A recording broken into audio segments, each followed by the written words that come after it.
পাঠ করছি মানিক বন্দ্যোপাধ্যায়ের প্রাগৈতিহাসিক ছোট গল্পটি। সমস্ত বর্ষাকালটা ভিখু ভয়ানক কষ্ট পাইয়াছে।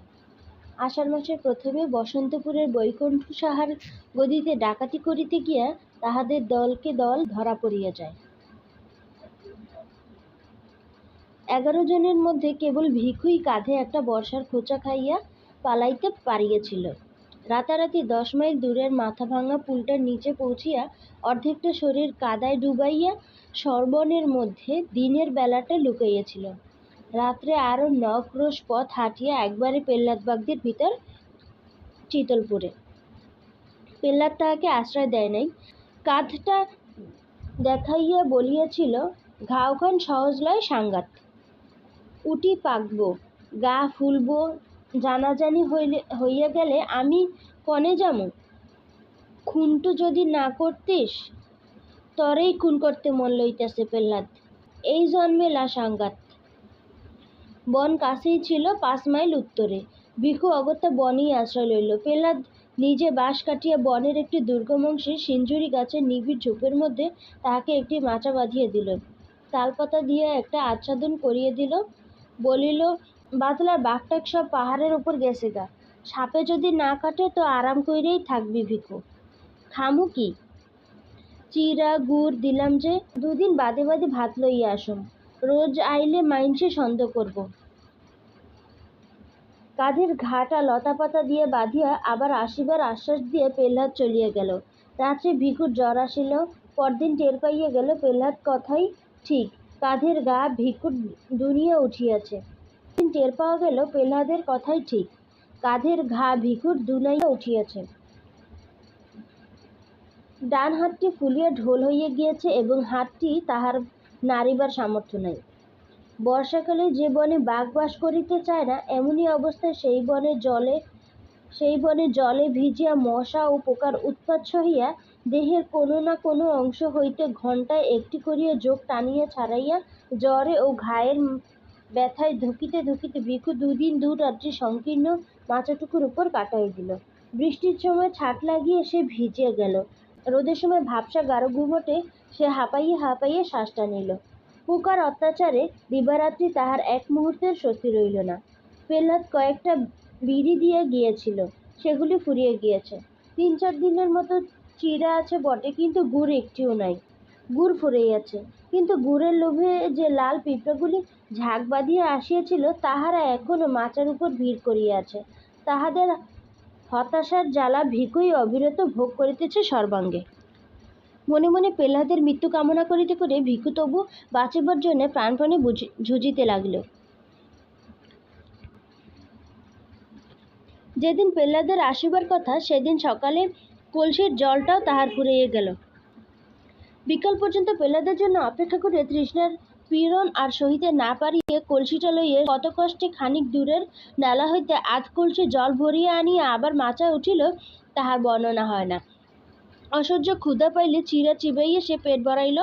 এক হাতে ক্রমাগত পোকা ও পিঁপড়াগুলি টিপিয়া মারিল। বিষাক্ত রস শুষিয়া লইবে বলিয়া যোগ ধরিয়া নিজেই ঘায়ের চারদিকে লাগাইয়া দিল। সবুজ রঙের একটা সাপকে একবার মাথার কাছে সিঞ্জুরি গাছের পাতার ফাঁকে উকি দিতে দেখিয়া পুরো 2 ঘণ্টা লাঠি হাতে সেদিকে চাহিয়া বসিয়া রহিল এবং তাহার পর 2-1 ঘণ্টা অন্তরই চারদিকে ঝোপে ঝাপে ঝপাঝপ লাঠির বাড়ি দিয়া যথাসাধ্য শব্দ করিয়া সাপ তাড়াইতে লাগিল।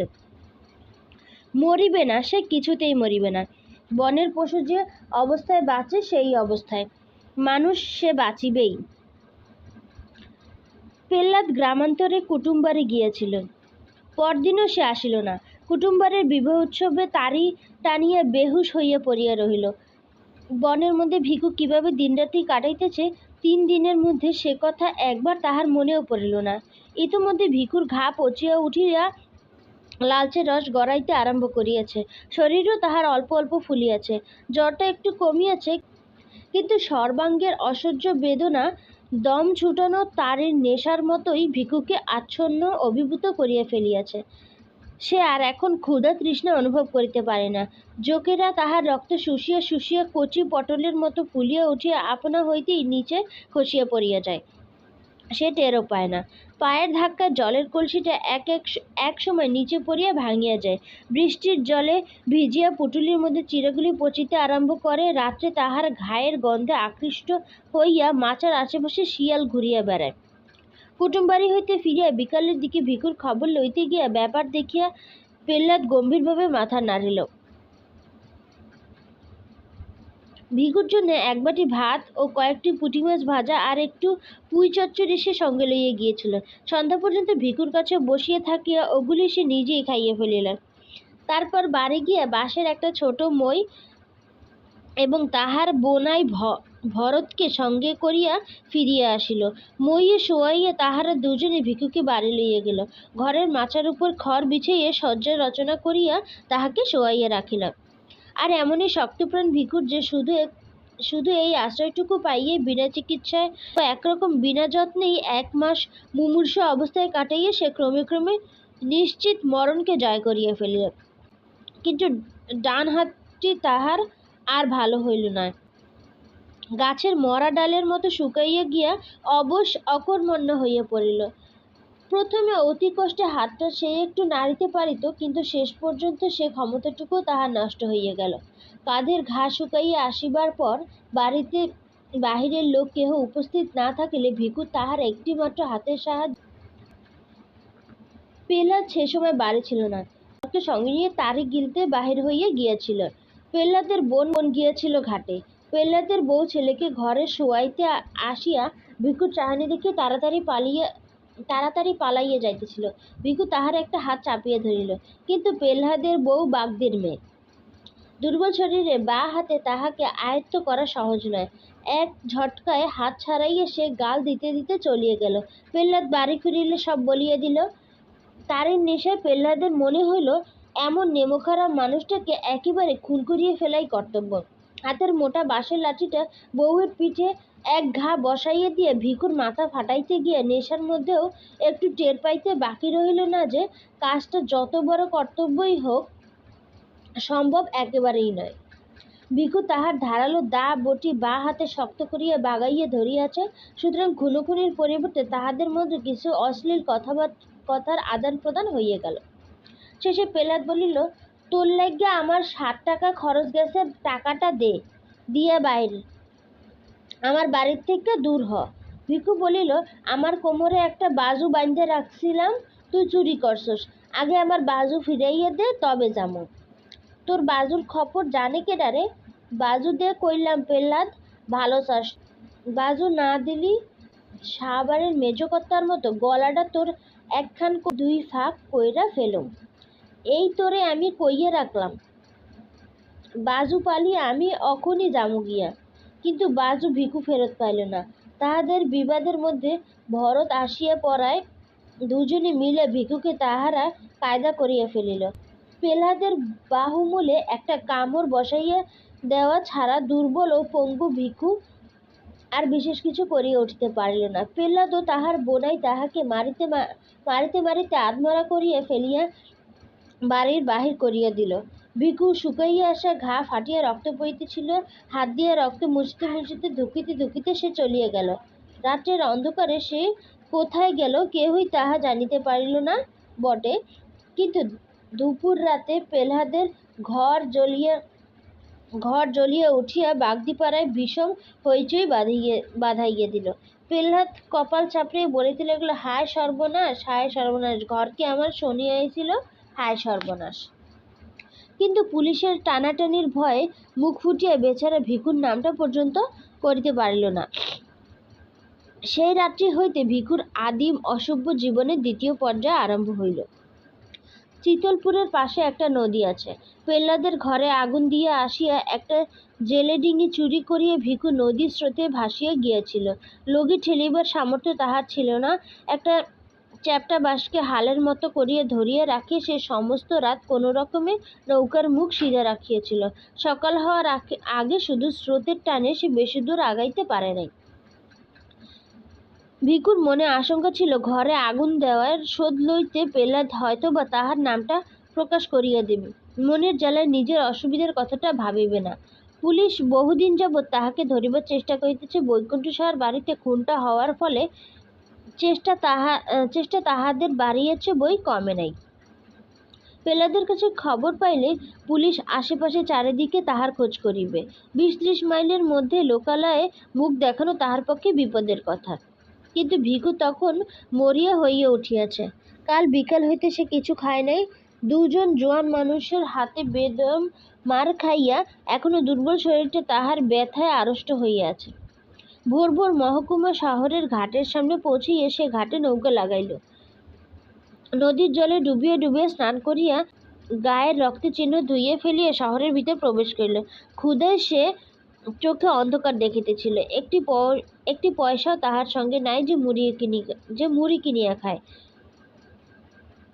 বাজারের রাস্তায় প্রথম যে ভদ্রলোকটির সঙ্গে দেখা হইল তাহারই সামনে হাত পাতিয়া সে বলিল, 2 পয়সা দিবান কর্তা। তাহার মাথার জট বাঁধা চপাচপ রুক্ষ ধূসর চুল, কোমরে জড়ানো মাটির মতো ময়লা ছেঁড়া ন্যাকড়া আর দড়ির মতো শীর্ণ দোদুল্যমান হাতটি দেখিয়া ভদ্রলোকটি বুঝি দয়া হইল। তিনি তাহাকে 1 পয়সা দান করিলেন। ভিখু বলিল, 1টা দিলেন বাবু, আর 1টা দেন। ভদ্রলোক চটিয়া বলিলেন, 1টা দিলাম তাতে হলো না, ভাগ। এক মুহূর্তের জন্য মনে হইল ভিখু বুঝি তাহাকে একটা বিশ্রী গালি দিয়ে বসে। কিন্তু সে আত্মসংবরণ করিল। গাল দেওয়ার বদলে আরক্ত চোখে তাহার দিকে একবার কটমট করিয়া তাকাইয়া সামনের মুড়ি মুরকির দোকানে গিয়া পয়সাটা দিয়া মুড়ি কিনিয়া গোগ্রাসে গিলতে আরম্ভ করিল। সেই হইল তাহার ভিক্ষা করিবার হাতেখড়ি। কয়েকদিনের ভিতরেই সে পৃথিবীর বহু পুরাতন ব্যবসাটির এই প্রকাশ্যতম বিভাগের আইন কানুন সব শিখিয়া ফেলিল। আবেদনের ভঙ্গি ও ভাষা তাহার জন্ম ভিখারির মতো আয়ত্ত হইয়া গেল। শরীর এখন আর সে একেবারেই সাফ করে না। মাথার চুল তাহার ক্রমে জট বাঁধিয়া দলা দলা হইয়া যায় এবং তাহাতেও অনেকগুলি উকুন পরিবার দিনের পর দিন বংশবৃদ্ধি করিয়া চলে। ভিখু মাঝে মাঝে খ্যাপার মতো 2 হাতে মাথা চুলকায়, কিন্তু বাড়তি চুল কাটিয়া ফেলিতে ভরসা পায় না। ভিক্ষা করিয়া সে একটি ছেঁড়া কোট পাইয়াছে। কাঁধের ক্ষতচিহ্নটা ঢাকিয়া রাখিবার জন্য দারুণ গুমোটের সময়ও কোটটা সে গায়ে চাপাইয়া রাখে। শুকনো হাতখানা তাহার ব্যবসার সবচেয়ে জোরালো বিজ্ঞাপন। এই অঙ্গটি ঢাকিয়া রাখিলে তাহার চলে না। কোটের ডান দিকের হাতটি সে তাই বগলের কাছে হইতে ছিঁড়িয়া বাদ দিয়াছে। একটি টিনের মগ ও একটা লাঠিও সে সংগ্রহ করিয়া লইয়াছে। সকাল হইতে সন্ধ্যা পর্যন্ত বাজারের কাছে রাস্তার ধারে একটা তেঁতুল গাছের নিচে বসিয়া সে ভিক্ষা করে। সকালে 1 পয়সার মুড়ি খাইয়া নেয়। দুপুরে বাজারের খানিক তফাতে একটা পুরো বাগানের মধ্যে ঢুকিয়া বটগাছের নিচে ইটের উনুনে মেটে হাঁড়িতে ভাত রান্না করে। মাটির মালসায় কোনোদিন রাতে ছোট মাছ, কোনোদিন তরকারি। পেট ভরিয়া খাইয়া বটগাছটাতেই হেলান দিয়া বসিয়া আরামে বিড়ি টানে। তারপর আবার তেঁতুল গাছটার নিচে গিয়া বসে। সারাটা দিন শ্বাস টানা কাটরানির সঙ্গে সে বলিয়া যায়, হেই বাবা 1টা পয়সা, আমায় দিলে ভগবান দিবে, হই বাবা 1টা পয়সা। অনেক প্রাচীন বলির মতো ভিক্ষাং নৈব চ শ্লোকটা আসলে অসত্য। সারাদিন ভিখুর সামনে দিয়ে 1000-1500 লোক যাতায়াত করে এবং গড়ে প্রতি 50 জনের মধ্যে একজন তাহাকে পয়সা অথবা আতলা দেয়। আতলার সংখ্যা বেশি হইলেও সারাদিনে ভিখুর 500 আনা রোজগার হয়, কিন্তু সাধারণত তাহার উপার্জন 8 আনার কাছাকাছি থাকে। সপ্তাহে এখানে 2 দিন হাট বসে। হাটবারের উপার্জন তাহার একটি পুরো টাকার নিচে নামে না। এখন বর্ষাকাল অতিক্রান্ত হইয়া গিয়াছে। নদীর 2 তীর কাশে সাদা হইয়া উঠিয়াছে। নদীর কাছেই বিন্ন মাঝির বাড়ির পাশে ভাঙা চালাটা ভিখু মাসিক 8 আনায় ভাড়া করিয়াছে। রাত্রে সে ওইখানেই শুইয়া থাকে। ম্যালেরিয়ায় মৃত এক ব্যক্তির জীর্ণ কিন্তু পুরো একটি কাঁথা সংগ্রহ করিয়াছে। লোকের বাড়ির খড়ের গাদা হইতে চুরি করিয়া আনা খড় বিছাইয়া তাহার উপর কাঁথাটি পাতিয়া সে আরাম করিয়া ঘুমায়। মাঝে মাঝে শহরের ভিতরে গৃহস্থ বাড়িতে ভিক্ষা করিতে গিয়া সে কয়েকখানা ছেঁড়া কাপড় পাইয়াছে, তাই পুটুলি করিয়া বালিশের মতো ব্যবহার করে। রাত্রে নদীর জল বাতাসে শীত করিতে থাকিলে পুটুলি খুলিয়া একটি কাপড় গায়ে জড়াইয়া শুকিয়ে থাকে এবং পেট ভরিয়া খাইয়া কিছুদিনের মধ্যে ভিখুর দেহে পূর্বের স্বাস্থ্য ফিরিয়া আসিল।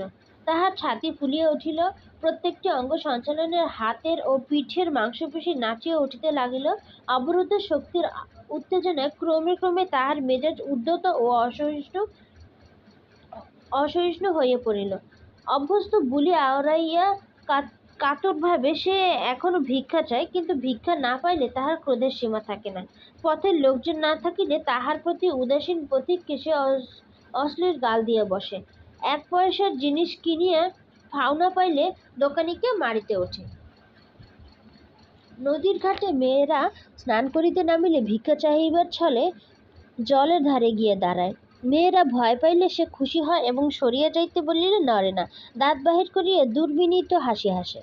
রাত্রে স্বরচিত শয্যায় সে ছটফট করে। নারীসঙ্গহীন এই নিরুৎসব জীবন তার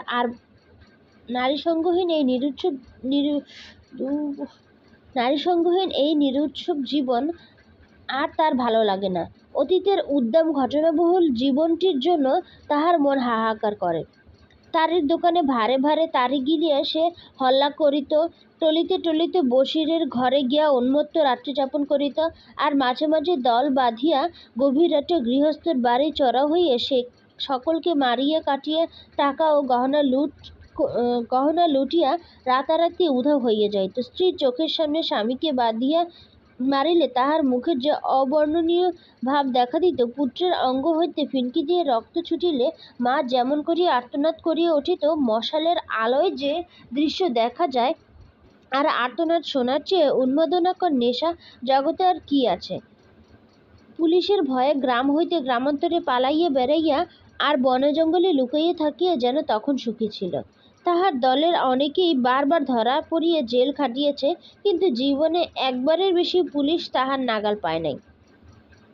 রাখু বাগদির সঙ্গে পানাহার শ্রীপতি বিশ্বাসের বোনটাকে যেবার সে চুরি করিয়াছিল, সেইবার 7 বছরের জন্য তাহার কয়েদ হইয়াছিল, কিন্তু 2 বছরের বেশি কেহ তাহাকে জেলে আটকাইয়া রাখতে পারে নাই। এক বর্ষায় সন্ধ্যায় জেলের প্রাচীর ডিঙাইয়া সে পালাইয়াছিল।